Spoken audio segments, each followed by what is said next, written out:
ప్రజాసేవకు పారదర్శకత లోటులో పడిందని వివరించడానికి అశ్వారావుపేట ప్రభుత్వ ఆసుపత్రి ప్రత్యేక నిదర్శనంగా నిలుస్తుంది. ఉన్నతాధికారుల పరిశీలన లేకపోవడంతో సిబ్బంది ఇష్టానుతీరుగా ప్రవర్తిస్తున్న సందర్భాలు ఒక్కొక్కటిగా వెలువడుతున్నాయి. విచిత్రం ఏమిటంటే చేతికి తొడిగే గ్లౌజును రోగి మణికట్టుకు కట్టి ఇంజెక్షన్ ఇచ్చిన పరిస్థితి ప్రస్తుతం విడ్డూరంగా మారింది. ఇదేమిటని ప్రశ్నించిన పాత్రికేయుడిపై పోలీస్ స్టేషన్లో కేసు పెడతామని బెదిరిస్తా ఉండడం పాత్రికేయ భయభ్రాంతులకు గురైన పరిస్థితి ఎదురైంది. ప్రస్తుతం 100 పడకల వైద్యశాలగా మారుస్తున్న జనరల్ వార్డులో ఫ్యాన్లు ఏకంగా రివర్స్లో తిరుగుతూ ఉండడం అందరినీ ఆశ్చర్యానికి గురిచేస్తుంది. ఏకంగా ఓ ప్రధాన వైద్యురాలకు పక్క మండలంలో ఓ భారీ స్థాయి వైద్యశాల ఏర్పాటు చేసి రోగులను వైద్యశాలకు తరలిస్తున్నట్లు ఆరోపణలు కూడా వెల్లువెత్తుతున్నాయి. స్థానిక శాసనసభ్యులు మాట్లాడితే ఖమ్మం నిమ్స్కు, హైదరాబాద్ కిమ్స్కు వెళ్తున్నారు. కానీ స్థానికంగా ఉన్న అశ్వారావుపేట వైద్యశాలను పట్టించుకోవడం లేదని వైద్యశాలకు చేరుకున్న రోగులు దిగ్భ్రాంతి వ్యక్తం చేస్తున్నారు. ఇకనైనా జిల్లా స్థాయి ఉన్నతాధికారులు భద్రాద్రి కొత్తగూడెం జిల్లాలోని అశ్వారావుపేట నియోజకవర్గం కేంద్రంలో ఉన్న ప్రభుత్వ వైద్యశాలలో తనిఖీలు చేస్తే అనేక ఆరోపణలు వెలువడే అవకాశం ఉందని స్థానికులు కోరుకుంటున్నారు. వేచి చూడాలి మరి అధికారులు ఎవరికి సపోర్ట్ చేస్తారు.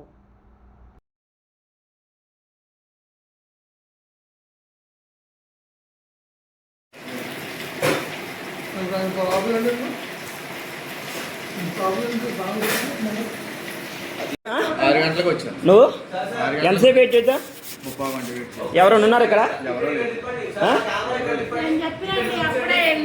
బొక్కలు చూపిద్దేంటి సార్? మేము అనేదానికి ట్రీట్మెంట్ జరిగిందని కూడా అవుతున్నాం మేడం. మీరు వాళ్ళు వచ్చారు మేడం, వాళ్ళ గురించి అడగ. వచ్చిన పేషెంట్ గురించి ఉన్నారా? ఓకే మేడం, నేను కాదనట్లేదు. 1 అవర్ అంట, 1 అవర్ వెయిట్ చేశాడా లేదా? నా దగ్గర ప్రాపర్ వీడియో ఉంది మేడం. నా దగ్గర ప్రాపర్గా వీడియో ఉంది. చూపించమంటారా? మీకు చూపించమంటారా? ఇప్పుడు మేడం మీకుండే ట్రస్ట్ మీకు ఉంటుంది సార్, నేను కాదనట్లేదు. డాక్టర్కి ఉండే ట్రస్ట్ వేరే ఉంటుంది, నేను కాదనట్లేదుగా.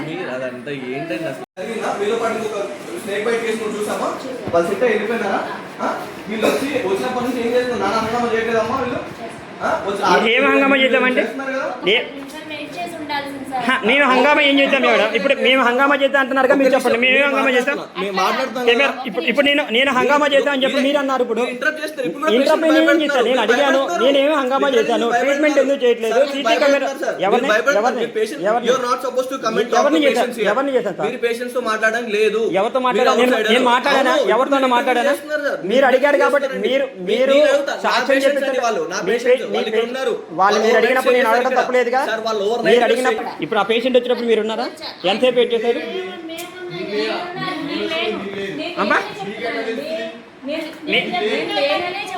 మీరు లేనప్పుడు మీకట్టు తెలుస్తుంది మేడం. మరి మీరు లేనప్పుడు మీరు ఎట్లా చెప్తారు?